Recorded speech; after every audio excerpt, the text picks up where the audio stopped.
معزز سامعین کرام، حاضرین جمعہ، دینی ملی بھائیوں، بزرگوں، دوستوں، گزشتہ خطبہ جمعہ سے ام المؤمنین سیدہ عائشہ صدیقہ رضی اللہ تعالی عنہا کی سیرت پر گفتگو ہو رہی ہے۔ آج کے خطبہ جمعہ میں اس کی دوسری کڑی لے کر حاضر ہوا ہوں، جس کا عنوان ہے ام المؤمنین سیدہ عائشہ صدیقہ رضی اللہ تعالی عنہا کی صفات۔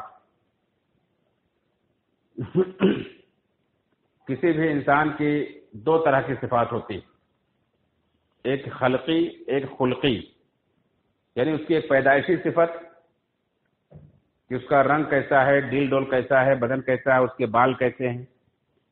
یہ اللہ رب العالمین جیسا انسان کو بنایا ہے، پیدا کیا ہے، اس میں انسان کا اپنا کوئی عمل دخل نہیں ہوتا ہے۔ ایک ہوتا ہے خلقی صفت، یعنی اس کے اخلاق کیسے ہیں، اس کا کردار کیسا ہے،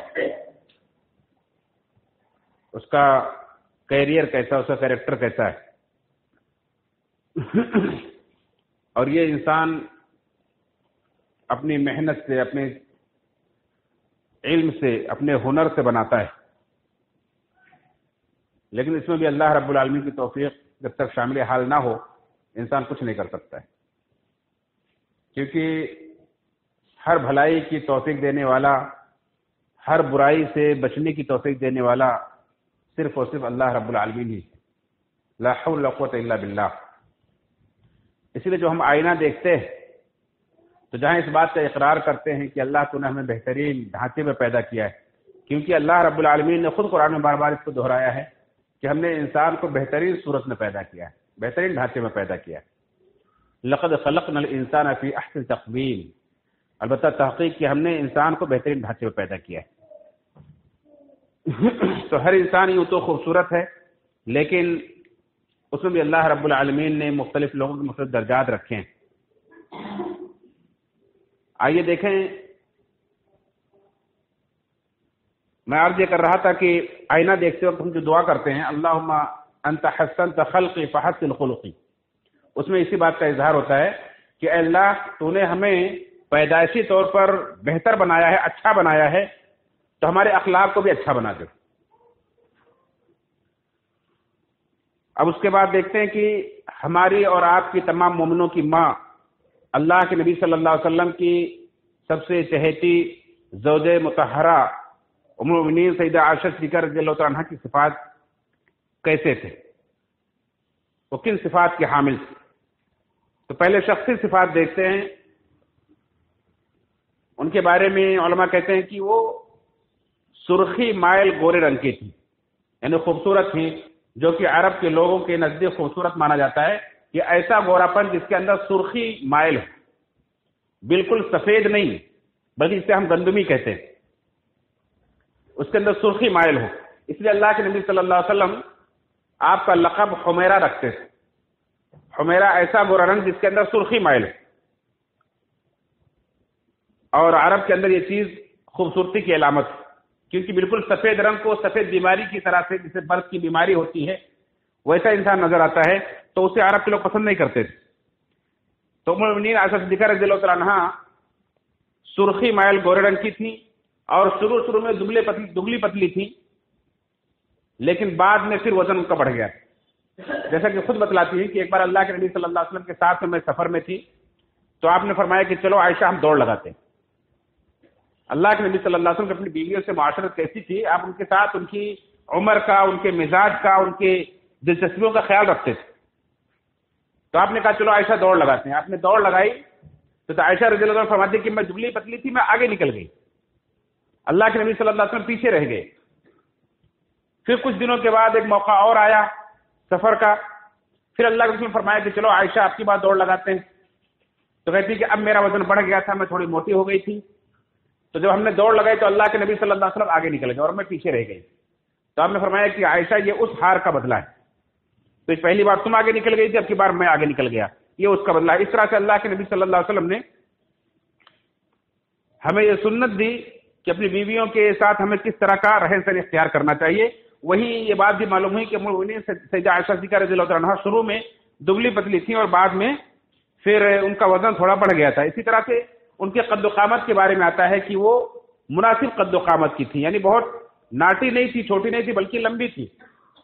اسی لیے انہوں نے اللہ کے نبی صلی اللہ علیہ وسلم کی ایک دوسری بیوی صفیہ رضی اللہ عنہ کے بارے میں ان کے قد پر، ان کے ہائٹ پر عیب لگایا تھا اور کہا تھا کہ صفیہ تو چھوٹی ہیں، ناٹے قد کی.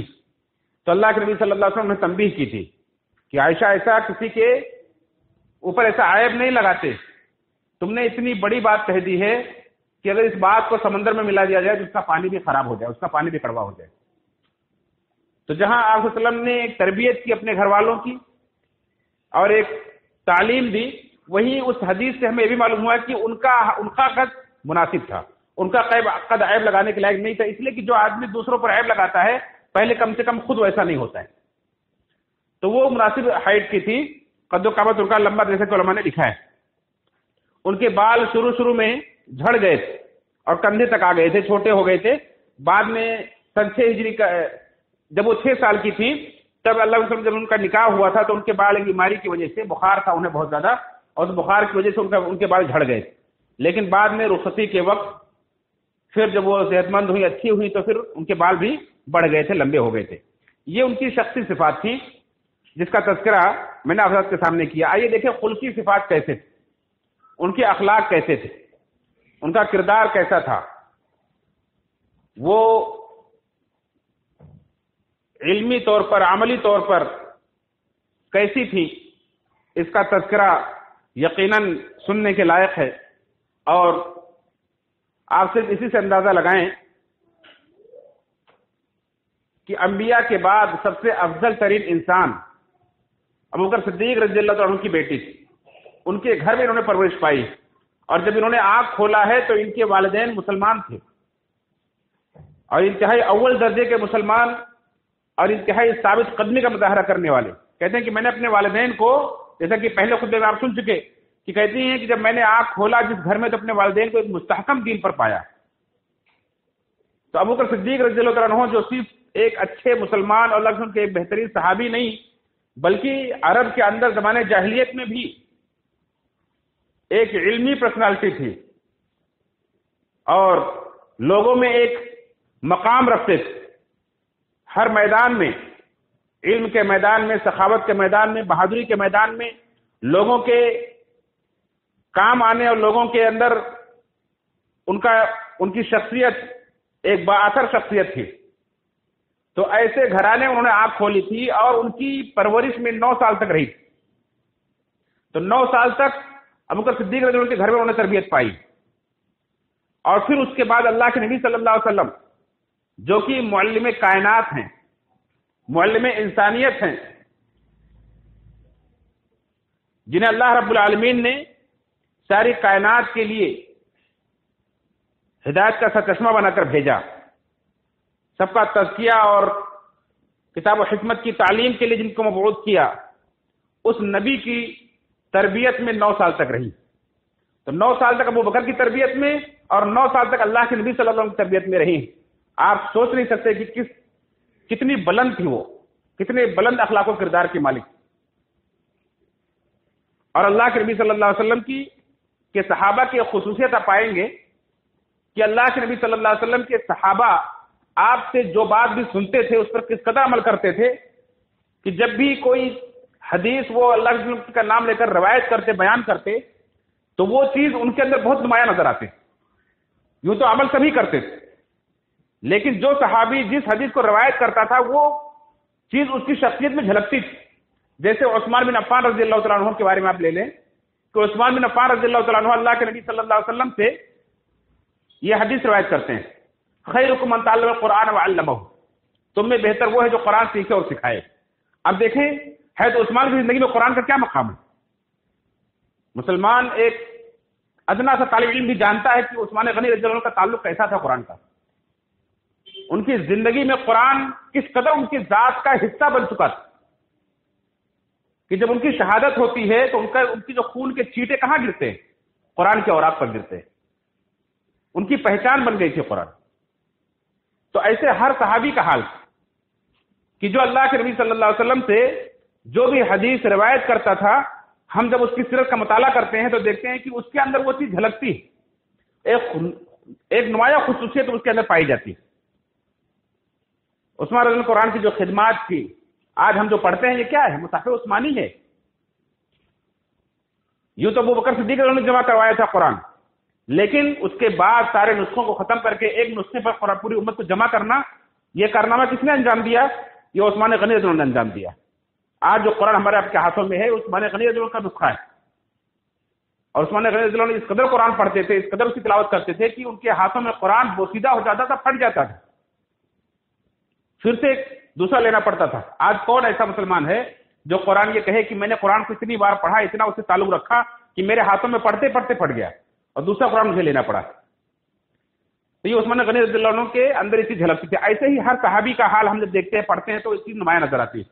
تو اللہ کے نبی صلی اللہ علیہ وسلم سے اخلاق و کردار کے تعلق سے اور تعلیم و تربیت کے تعلق سے بہت ساری احادیث ام المؤمنین صدیقہ عائشہ رضی اللہ عنہ کے سے مروی، ایسی ایسی احادیث مروی ہیں جو دیگر صحابہ کے پاس نہیں، دوسرے صحابہ کے پاس اس طرح کی احادیث ان سے مروی نہیں ہے۔ یہ خصوصی طور پر ام المؤمنین سے بہت ساری حدیثیں ایسی مروی ہیں، کیونکہ آپ تنہائی میں ان کے ساتھ ہوتی تھی، بہت ساری حدیثیں ایسی سنتی تھی جو دوسرے نہیں سن پاتے تھے، تو ان کی بہت ساری خصوصیات انشاءاللہ آگے آپ سنیں گے۔ لیکن انہی میں سے ایک بہترین حدیث اللہ کے وسلم کے اخلاق کے تعلق سے ام المؤمنین سے مروی ہے۔ کیا فرماتی ہیں کہ اللہ کے وسلم نے فرمایا ان المؤمن لیدرک بحسن الخلق درجۃ الصائم القائم، ایک مومن اپنے حسن اخلاق کے ذریعے سے راتوں کو قیام کرنے والے، دن کو روزہ رکھنے والے کے درجے پر پہنچ جاتا ہے۔ یعنی وہ راتوں کو قیام کرنے والا نہیں ہے، دن میں نفلی روزے رکھنے والا نہیں ہے، لیکن اس کا اخلاق اتنا بہتر ہے، اس کا اخلاق اتنا اچھا ہے کہ وہ درجے میں، وہ فضیلت میں، مرتبے میں اس کے مقام پر پہنچ جاتا ہے جو دن میں روزہ رکھتا ہے، راتوں کو قیام کرتا ہے۔ یہ حسن اخلاق کا کارنامہ، یہ حسن اخلاق کی فضیلت۔ تو یہ روایت کرنے والی کون ہے؟ یہ ام المؤمنین روایت کرتی ہیں، عائشہ صدیقہ میں روایت کرتی ہیں۔ اب آپ سوچیں کہ ان کے اندر ان کے اخلاق کس قدر اعلیٰ ہوں گے۔ اللہ کے نبی صلی اللہ علیہ وسلم کے اخلاق کے تعلق سے جب ان سے پوچھا جاتا ہے کہ اللہ کے اخلاق کیسے تھے، صحابہ جا کر پوچھتے ہیں تو آپ کہتے ہیں کیا تم قرآن نہیں پڑھتے ہو؟ اللہ کے نبی صلی اللہ علیہ وسلم کے اخلاق پورے قرآن، کان خلقہ القرآن، اللہ کے وسلم کا اخلاق قرآن ہی تھا۔ تو اس طرح سے ایسے صدقہ و خیرات کے تعلق سے ایک روایت ہے کہ آپ نے فرمایا کہ اتق النار ولو بشق تمرہ، آگ سے بچو چاہے آدھی کھجور دے کر ہی بچو، کھجور کا ایک ٹکڑا دے کر ہی اللہ کے راستے میں بچو۔ تو یہ صدقہ خیرات میں بہت آگے، اس کا تذکرہ آگے انشاءاللہ آئے گا کہ جو سن لیتی تھی، یہ سارے صحابہ جو حدیث اللہ علیہ وسلم سے سن لیتے تھے، روایت کرتے تھے، اس پر بہت زیادہ عمل کرنے کی کوشش کرتے تھے۔ یہ اپنے گھر میں کوئی چیز بچا کر نہیں رکھتی تھی، جو بھی آتا تھا فوراً اللہ کے راستے میں صدقہ کر دیتی۔ یہاں تک کہ ایک بار ایک سائل آ گیا اور سوال کر بیٹھا، گھر میں دیکھا کچھ نہیں، ایک انگور کا دانہ پڑا ہوا ہے، اپنی خادمہ سے کہا کہ انگور کو اٹھا کے دے دو۔ وہ حیران ہوئی کہ ایک انگور کا دانہ، تو کہا کیا دیکھتی ہو؟ یہ عالمہ بھی تھی، بہت بڑی عالمہ تھی۔ کہا اس پر حیران کیوں ہوتی ہو؟ اس انگور کے دانے میں نہ جانے کتنے ذرات ہیں۔ ایک انگور کا دانہ اللہ کے راستے میں خیرات کرتے ہوئے تمہیں لگتا ہے کہ ہم کیا کر رہے ہیں، کچھ نہیں ہے، کوئی حیثیت نہیں ہے، اس میں کتنے ذرات ہیں۔ ان کا اشارہ کس طرف تھا؟ قرآن کی اس آیت کی طرف، فَمَن يَعْمَلْ مِثْقَالَ ذَرَّةٍ خَيْرًا يَرَهُ، جو ایک ذرہ برابر بھی نیکی کرے گا وہ قیامت کے دن اس کو پائے گا، اس کو وہاں دیکھے گا۔ تو کہا اللہ نے جب کہا ہے کہ ایک ذرہ برابر بھی نیکی کرو گے تو پاؤ گے، تو ایک انگور کے اندر کتنے ذرات ہوں گے؟ بہت سارے ذرات۔ تو معمولی نہ سمجھو ایک انگور کے خیرات کو۔ تو اللہ کے وسلم کی حدیث سن کر یہ اس پر ایسا عمل کرتی تھی۔ ایسے بہت ساری چونکہ انہوں نے حدیثیں روایت کی ہیں، سب سے زیادہ اس امت کے اندر ابو ہریرہ رضی اللہ عنہ کے بعد سب سے زیادہ کسی نے اللہ کے وسلم کی حدیثوں کو روایت کیا ہے تو مومنین عائشہ صدیقہ رضی اللہ تعالیٰ عنہ ہے۔ تو ان کے اخلاق و کردار کا کیا حال ہوگا؟ اسی طرح سے اسی لیے ان کے عبادات کے تعلق سے بھی آتا ہے کہ بہت عبادت گزار تھے۔ اللہ کے وسلم کی عبادت کے واقعات کو، روایات کو صرف روایت ہی نہیں کرتی ہیں بلکہ انہوں نے خود اپنی آنکھوں سے دیکھا ہے اللہ کے وسلم کی عبادت کو۔ اللہ کے وسلم کی عبادت کو انہوں نے اپنی آنکھوں سے دیکھا ہے، اس پر گہرا اثر رہا ہے ان کی زندگی میں۔ اس لیے اب جو اللہ کے وسلم کی وفات تھی اس کے بعد بھی انہیں زندگی ملی 50 سال کی، یہ بہت عبادت گزاری میں، بہت عبادت میں انہوں نے اللہ کی بات میں گزاری ہے. جیسا کہ ایک واقعے سے اندازہ لگائیں کہ اللہ کے نبی صلی اللہ علیہ وسلم کس قدر عبادت گزار تھے. ابن عمیر روایت کرتے ہیں کہ میں نے ایک بار پوچھا کہ اللہ کے وسلم کی عبادت کا کوئی واقعہ بیان کیجیے. تو ام المؤمنین نے بیان کیا، کہا کہ ایک بار اللہ کے وسلم اپنی بیویوں جیسے باری رکھتے تھے. ایک بار میری باری سے میرے پاس آپ آئے تو آپ نے مجھ سے درخواست کی کہ عائشہ میں چاہتا ہوں آج رات میں اللہ کی عبادت کروں، تو آپ مجھے چھوڑ دو. بیوی سے اجازت لے رہے ہیں کیونکہ رات گزارنا بیوی کے ساتھ بیوی کا حق ہے. شوہر کو چاہیے کہ اپنی بیوی کا بھی حق ادا کرے. اگر اسے کہیں جانا ہے، کچھ کرنا ہے تو اس سے اجازت لے. اللہ نے فرمایا کہ عائشہ میں آج رات عبادت کرنا چاہتا ہوں، مجھے عبادت کرنے دو. کہا اللہ کے نبی صلی اللہ علیہ وسلم میں آپ کا قرب چاہتی ہوں، آپ کو خوش رکھنا چاہتی ہوں، لیکن اجازت دی. انہوں نے پھر اللہ کے وسلم کھڑے ہوئے عبادت کے لیے اور عبادت کی. آپ نے اس قدر آپ روئے کہ آپ کے آنسوؤں سے آپ کی داڑھی تر ہو گئی. پھر آپ اس قدر روئے کہ پوری زمین تر ہو گئی، زمین گیلی ہو گئی. اللہ کے نبی صلی اللہ علیہ وسلم عبادت میں اس قدر منہمک تھے یہاں تک کہ رات ختم ہو گئی، صبح فجر کی اذان ہوئی، بلال رضی اللہ عنہ آئے آواز دینے کے لیے.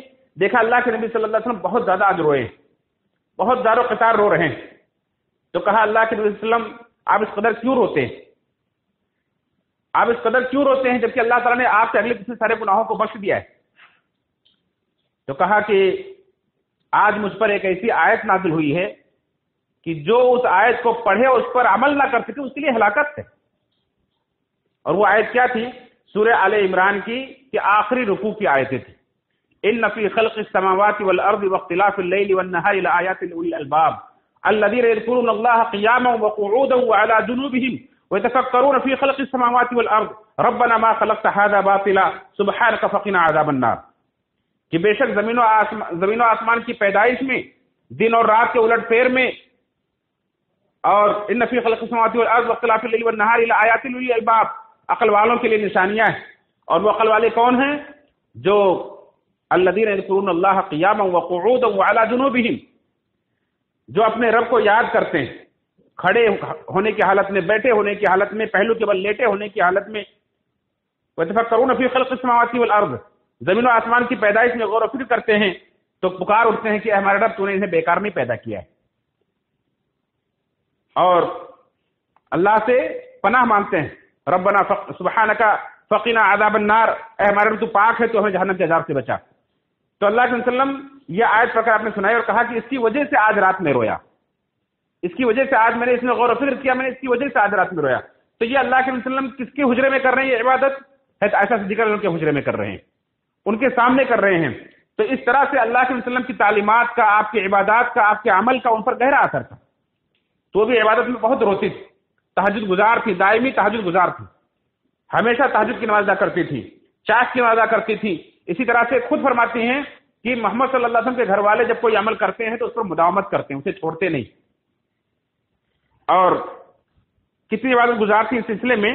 ان کے بھتیجے قاسم بن عبد الرحمن، جو ابو بکر کے بیٹے عبد الرحمن کے بیٹے ہیں قاسم، یعنی عائشہ صدیقہ رضی اللہ عنہا کے بھتیجے، وہ کہتے ہیں کہ میرا ایک معمول تھا کہ میں جب صبح کرتا تھا تو سب سے پہلے اپنے گھر والوں سے ملنے کے لیے سب سے پہلے میں اپنے پھوپھی کے گھر جاتا تھا، عائشہ صدیقہ رضی اللہ عنہا کے گھر جاتا تھا، انہیں سلام کرتا تھا اور وہیں سے شروعات کرتا تھا. تو میری روز کی شروعات صبح میری پھوپھی کے گھر سے ہوتی تھی، میں انہیں سلام کرتا تھا اور اس طرح سے میری شروعات ہوتی. میں ایک دن گیا تو میں نے دیکھا کہ وہ نماز میں کھڑی اور کوئی آیت قرآن کریم کی پڑھ رہی اور زار و قطار رو رہی. تو میں تھوڑی دیر کھڑا رہا کہ شاید اب ختم ہوگی تب میں انہیں سلام کروں گا، لیکن دیکھا کہ ان کی نماز ختم نہیں ہو رہی. میں کھڑے کھڑے تھک گیا تو مجھے ایک کام یاد آ گیا. میں نے کہا میں بازار ہو کے آتا ہوں. میں بازار چلا گیا، بازار میں اپنا کام پورا کیا، کام پورا کر کے جب گھر آیا، واپس آیا تو دیکھا ابھی بھی وہ نماز میں کھڑی اور رو رہی. یہ ان کے نماز کا حال تھا. یہ اس طرح سے نمازوں کے اندر رویا کرتی تھی. ایسے ہی اور ایک واقعہ ہے عبداللہ بن ابو موسیٰ کا واقعہ کہ ان کو مدرک نے یا ابن مدرک نے کچھ مسائل پوچھنے کے لیے بھیجا کہ جاؤ عائشہ صدیقہ رضی اللہ عنہا سے کچھ مسئلہ پوچھ کے آؤ. یہ گئے پوچھنے کے لیے تو پتہ چلا کہ وہ چاش کی نماز پڑھ رہی. تو انہوں نے کہا کہ ان کے نماز ختم ہونے تک میں انتظار کروں گا. تو وہاں آس پاس جو رہنے والے تھے انہوں نے کہا کہ آپ نے بہت مشکل فیصلہ کیا ہے. ان کے نماز ختم ہونے تک آپ انتظار کریں گے، یہ آپ نے بہت مشکل فیصلہ کیا ہے، کیونکہ ان کی نماز جلدی نہیں ختم ہوتی، بہت لمبی لمبی نمازیں پڑھتی. تو مومنین اس طرح سے اللہ کی عبادت گزار تھیں، تہجد گزار تھیں. اور صحیح بخاری کی روایت کہ اللہ کے وسلم نے اعتکاف کیا، آپ کے بعد آپ کی بیویوں نے اعتکاف کیا، تو اعتکاف میں بیٹھا کرتی تھی. ایسے ہی حج کے تعلق سے آتا ہے کہ حج میں اس قدر ان کو دلچسپی تھی، کیونکہ اللہ کے وسلم سے انہوں نے سوال کیا تھا کہ اللہ کے وسلم ہم الجہاد فی سبیل اللہ کو سب سے زیادہ افضل عمل سمجھتے ہیں، تو ہم عورتیں نہ کریں. تو آپ نے فرمایا کہ عورتوں کے لیے افضل ترین حج کیا ہے؟ حج. افضل ترین جہاد کیا ہے؟ حج مبرور. تو یہ حج کی بڑے شوقین تھی، حج بہت کرتی تھی. کہتی تھی مجھے ڈر لگتا ہے کہ کہیں میری روح نہ نکل جائے، میں مر نہ جاؤں اور پھر حج کا موسم نکل جائے میں حج نہ کر سکوں. اس طرح سے عمر فاروق رضی اللہ کے زمانے میں انہوں نے درخواست کی، عمر فاروق رضی اللہ نے بھیجا انہیں حج کے لیے. حضرت عثمان رضی اللہ کا دور خلافت ہے، اس میں انہوں نے درخواست کی، انہوں نے بھی بھیجا حج کے لیے. تو اس طرح سے حج بھی کرتی تھی، اور حج میں بھی ہوتے اہتمام سے جاتی تھی. اور جب یہ طواف کرتی تھی خانہ کعبہ کا تو مردوں کو وہاں سے ہٹا دیا جاتا تھا. حضرت عمر فاروق کے زمانے میں، حضرت عثمان کے زمانے میں جب یہ طواف کرنے کے لیے جاتی تھی تو مردوں کو وہاں سے ہٹا دیا جاتا تھا، پھر یہ طواف کرتی تھی. اس طرح سے ام المؤمنین روزہ، نفلی روزے، اللہ اکبر، اس قدر رکھتی تھی کہ ان کے بھانجے ہیں غالباً، ان کے بھتیجے قاسم بن عبد الرحمان کہتے ہیں کہ مسلسل روزے رکھتی تھی، یہاں تک کہ عید اور بقرہ عید چھوڑ کر کے باقی سارے دن یہ روزے سے گزارتی. یعنی گویا کہ عید، علماء نے کہا کہ عید اور بقرہ عید چھوڑ کر کے، یعنی جو ممنوع دن ہیں ان دنوں کو چھوڑ کر کے، اس کے بعد جو ایام حیض عورتوں کے ہوتے ہیں ان دنوں کو چھوڑ کر کے باقی جتنے دن ہوتے تھے سب روزے سے گزارتی تھی. اس قدر نفلی روزے رکھتی تھی کہ یہ کہتے ہیں ایک بار میں ان کے گھر پر گیا، دیکھا تو گرمی کی وجہ سے پانی چھڑک رہی اپنے اوپر، لیکن روزے سے.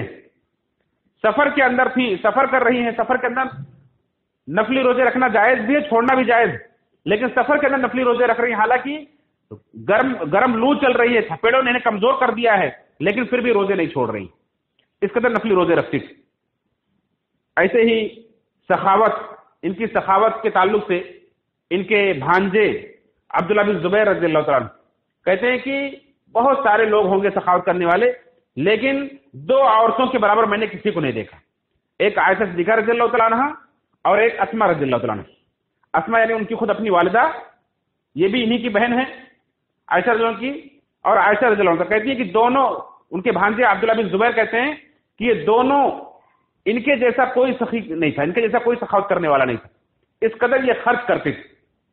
لیکن دونوں میں تھوڑا سا فرق تھا کہ اسماء رضی اللہ تعالیٰ عنہ یہ مال کو جیسے پاتی تھی جو کچھ تھوڑا زیادہ فوراً خرچ کر دیتی تھی. عائشہ رضی اللہ عنہ کے پاس مال آتا تھا، وہ اکٹھا کرتی تھی پھر خرچ کرتی تھی، مال کو زیادہ کرتی تھی اس کے بعد یہ خرچ کرتی تھی، لیکن بہت سخاوت کرتی تھی. آپ بہت سارے واقعات ہیں، وقت بہت تیزی سے گزر رہا ہے اس لیے میں مختصر طور پر چل رہا ہوں.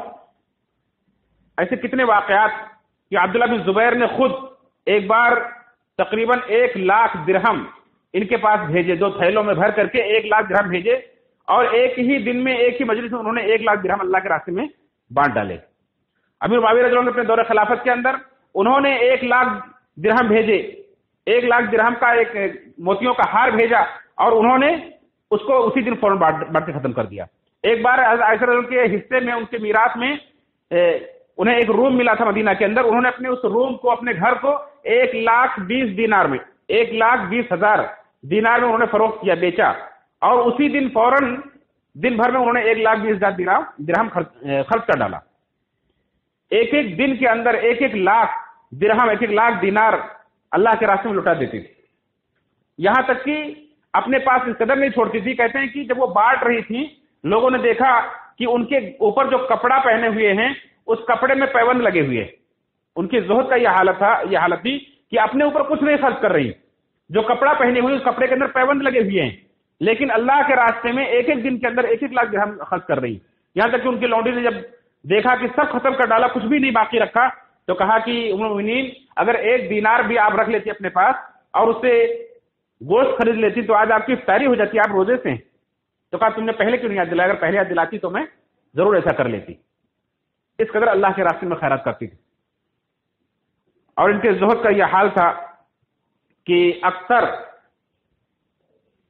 عروہ کہتے ہیں کہ اکثر ان کی زبان پر لبید کا یہ شعر رہتا تھا جو زہد سے متعلق ہے. وہ کیا ہے؟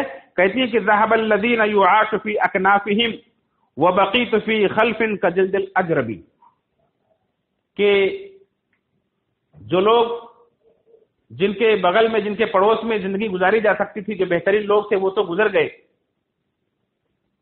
وہ تو اچھے لوگ چلے گئے، اور میں ایسے باقی لوگوں میں رہ گئی ہوں جن کی جلدیں گویا کہ خارج زدہ ہیں. خارج زدہ لوگوں میں یعنی بیکار لوگوں میں باقی رہ گئی ہوں. یعنی دنیا سے ایسی بے رغبت تھی کہ کہتی کہ جو اچھے لوگ تھے، جن کے ساتھ جینے کی تمنا ہوتی تھی، وہ لوگ تو چلے گئے، اور اب ایسے لوگ باقی رہ گئے ہیں کہ جن کے ساتھ جینے کی کوئی تمنا نہیں، زندگی دنیا میں رہنے کی کوئی تمنا نہیں. تو کہتے ہیں کہ یہ شعر پڑھتی بھی تھی اور کہتی تھی کہ یہ تو لبید نے اپنے زمانے میں کہا تھا، آج لبید جو ہاتھ دیکھتا لوگوں کو تو کیا کہتا. تو اس طرح سے دنیا سے بیزار تھی، بے رغبت تھی، انتہائی زہد و قناعت کی زندگی گزارتی تھی. اسی طرح سے علم کے اندر سب سے اونچا مقام رکھتے تھے. علم کے اندر اتنا اونچا ان کا مقام تھا، ان کی ایسی ایسی تعریفات علماء نے کی ہیں صحابہ سے لے کر کے تابعین، تبع تابعین تک، کہ اللہ اکبر آدمی آشاش کرے. ابو موسیٰ اشعری رضی اللہ عنہ ان کے علمی پرسنالٹی کے بارے میں بتلاتے ہیں، کہتے ہیں کہ ہم صحابہ کو جب بھی کسی حدیث میں کوئی مشکل پڑتی تھی تو ہم انہی کے پاس جا کر کے جامع تلمذ طے کرتے تھے اور انہی سے تسلی بخش جواب پاتے تھے. اللہ کے وسلم کی حدیثوں کو سمجھنے میں، مسئلہ نکالنے میں، مسئلہ حل کرنے میں جب کوئی مشکل پیش آتی تھی تو ہم کہاں جاتے تھے؟ المؤمنین کے پاس جاتے تھے اور ان سے ہمیں بہت تسلی بخش جواب مل جاتا تھا. یہ ترمذی کی روایت. ایسے قبیصہ بن ذؤیب یہ ایک تابعی ہے، کہتے ہیں کہ تمام لوگوں سے بڑی عالمہ تھیں سیدہ عائشہ رضی اللہ تعالیٰ عنہا. یہ تمام لوگوں سے بڑی عالمہ تھی اور کہتے ہیں بڑے بڑے صحابہ ان سے علم حاصل کرتے تھے، جیسے عمر رضی اللہ عنہ، عثمان رضی اللہ عنہ، بڑے بڑے صحابہ ان کے پاس اپنے قاصد بھیج کر جاؤ فلاں مسئلہ پوچھ کے آؤ، جاؤ فلاں مسئلہ پوچھ کے آؤ. عروہ بن زبیر یہ ان کے بھانجے ہیں، زبیر بن عوام رضی اللہ عنہ کے بیٹے ہیں. یہ کہتے ہیں کہ میں نے کتاب و سنت میں شعر و میراث کے بارے میں ان سے بڑا عالم نہیں دیکھا. عروہ کہتے ہیں کہ میں نے ان سے بڑا عالم کتاب و سنت کا علم ہو یا عرب کے جاہلیت کے اشعار کا علم ہو یا فرائض کا میراث کا علم ہو، ان سے بڑا عالم میں نے اپنی زندگی میں نہیں دیکھا. جبکہ یہ ان کے زمانے میں بڑے بڑے صحابہ موجود تھے اور کہتے ہیں کہ میں ان کے پاس رہا، اتنا سارا میں نے ان سے علم حاصل کیا کہ میں سوچنے لگا کہ اب چاہے ان کا انتقال بھی ہو جائے تو مجھے ضرورت نہیں پڑے گی، میں اتنا علم حاصل کر چکا ہوں ان کے پاس، اتنا ان سے سوال کر چکا ہوں. لیکن بعد میں پھر ان کی وفات کے بعد گویا کہ کہہ رہے ہیں کہ بہت سارے مسئلے ایسے جو میں ان سے نہیں پوچھ سکا. ہمیشہ پوچھتے رہتے تھے، علم حاصل کرتے رہتے تھے ہر چیز کے بارے میں، لیکن پھر بھی کہتے ہیں کہ ان کے پاس جو علم تھا وہ میں کما کو حاصل نہیں کر سکا. اتنی بڑی عالمہ تھی وہ. ایسے ہی محمود بن لبید یہ کہتے ہیں کہ ازواج مطہرات احادیث کی حافظات تھیں، لیکن ان میں عائشہ رضی اللہ عنہ اور ام سلمہ رضی اللہ عنہ بے مثال تھی. عائشہ رضی اللہ عنہ اپنی پوری زندگی 50 سال زندہ رہیں، پوری زندگی یہ فتوے دیتی رہیں. عمر رضی اللہ عنہ، عثمان رضی اللہ عنہ جیسے کبار صحابہ استفسارات کے لیے اپنے قاصد ان کے پاس بھیجا کرتے تھے. ایسے امام شافعی رحمۃ اللہ علیہ یہ کہتے ہیں کہ سیدہ علم و فقاہت پر، سیدہ جو اپنے اتنا گہرا علم رکھتی تھی، اتنی بڑی فقیہہ تھی، سمجھدار تھی، اس پر تعجب نہیں کرنا چاہیے. کیوں تعجب نہیں کرنا چاہیے؟ اس لیے کہ کس کی تربیت میں رہی ہیں. کہتی کہ ابو بکر جیسے صحابی کی بیٹی ہیں، اللہ کے نبی صلی اللہ علیہ وسلم جیسے معلم انسانیت کی بیوی، ان دونوں سے تربیت حاصل کی ہے، تو ان سے بڑا عالم کون ہو سکتا ہے؟ تو کہتی کہ تعجب سے لوگ اس طرح سے رش کرتے ہوئے کہتے تھے کہ ان کے علم پر، ان کی فقاہت پر تعجب کیسا، ادب نبوی کے بارے میں کوئی کیا گمان کر سکتا ہے.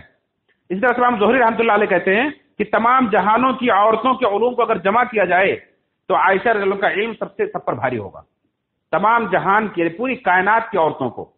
اسی طرح سے امام ذہبی رحمۃ اللہ علیہ، امام ابن کثیر رحمۃ اللہ علیہ، حافظ ابن کثیر رحمۃ اللہ علیہ یہ کہتے ہیں کہ صرف اس امت ہی نہیں بلکہ شروع دنیا سے لے کر کے آج تک اپنے زمانے کی، اپنے دور تک کی بات کر رہے ہیں کہ پوری کائنات کی تمام عورتیں جتنی گزری ہیں، جتنی اب تک ہیں، گزر چکی ہیں، ساری عورتوں میں سب سے بڑا علم، سب سے بڑی عالمہ اگر کسی کو مانا جا سکتا ہے تو عائشہ صدیقہ رضی اللہ عنہا تھے. یہ کتنی بڑی بات. لوگ حیران ہونے کی تو مبالغہ ہو سکتا ہے، لیکن یہ کوئی معمولی لوگ نہیں تھے. یہ کیسے کہہ سکتے ہیں کہ پوری کائنات میں؟ کیونکہ انہوں نے کائنات کی تاریخ پڑھی ہے، کائنات کی تاریخ انہوں نے پڑھائی ہے، پوری دنیا کی تاریخ انہوں نے کتابیں لکھی ہیں، ان کے سامنے پوری دنیا کی تاریخ ہے. انہوں نے اپنے علم کی روشنی میں کہا کہ پوری کائنات میں پورے تمام امت کی عورتوں میں اتنی بڑی عالمہ نہیں گزری ہیں جتنی بڑی عالمہ عائشہ صدیقہ رضی اللہ تعالیٰ عنہا تھی. یہ ان کی علمی شخصیت تھی. ایسے ہی یہ ان کے پاس مسائل پوچھنے کے لیے بڑے بڑے صحابہ جایا کرتے تھے. اور یہ اتنا علم ہونے کی وجہ اور اسباب کیا تھے؟ اسباب یہ تھے کہ ایک تو یہ خود فطری طور پر بہت ہی ذہین تھی، بہت ہی ان کا حافظہ اچھا تھا، بڑی بڑی حدیثیں، بڑے بڑے واقعات یہ یاد کر لیتی تھی. اور دوسرا ہے کہ ان کی تربیت بڑی اچھے گھر میں ہوئی. ابو بکر کے گھر میں، اللہ کے وسلم کے گھر میں ان کی تربیت ہوئی تھی. تیسرا یہ کہ اللہ کے وسلم پر وحی جو نازل ہوتی تھی وہ ان کے ہی گھر میں، ان کے بستر پر نازل ہوتی تھی. ان کے علاوہ کوئی آپ کے ازواج مطہرات میں ایسی نہیں ہے جن کے گھر میں وحی نازل ہوئی ہو. جیسا کہ بڑا واقعہ ہے جو انشاءاللہ کسی اور موقع پر آپ سنیں گے کہ اللہ کے نبی صلی اللہ علیہ وسلم نے خود اس بات کا اقرار کیا اور اس پر ان سے اپنی محبت کی وجہ بتلائی. جب آپ کی بیویوں نے شکایت کی کہ آپ ان سے اتنی زیادہ محبت کرتے ہیں اور دیگر عورتوں کو شکایت ہے اس میں، تو آپ نے فرمایا کہ عائشہ کے بارے میں مجھے تکلیف مت پہنچاؤ، اس لیے کہ عائشہ وہ ہیں کہ جب میں ان کے بستر پر ہوتا ہوں تو مجھ پر قرآن کی آیتیں نازل ہوتی ہیں، مجھ پر وحی نازل ہوتی ہے، جبکہ تم میں سے کسی کے بستر پر مجھ پر وحی نازل نہیں ہوتی.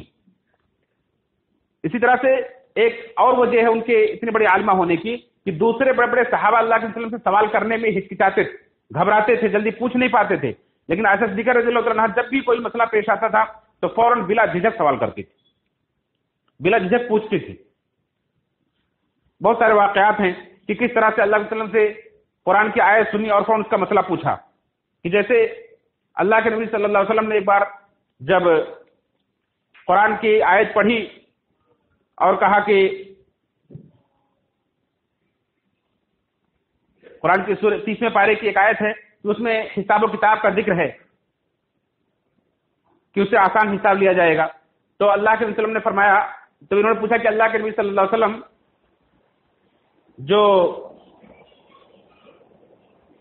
اللہ رب العالمین نے قرآن کریم میں فرمایا ہے کہ وَأَمَّا مَنْ أُوتِيَ كِتَابَهُ فَسَوْفَ يُحَاسَبُ حِسَابًا يَسِيرًا، اس سے بلا حساب و کتاب جنت میں داخل ہونے کے والوں کے بارے میں غالباً تو کہا کہ حساب تو سب سے لیا جائے گا.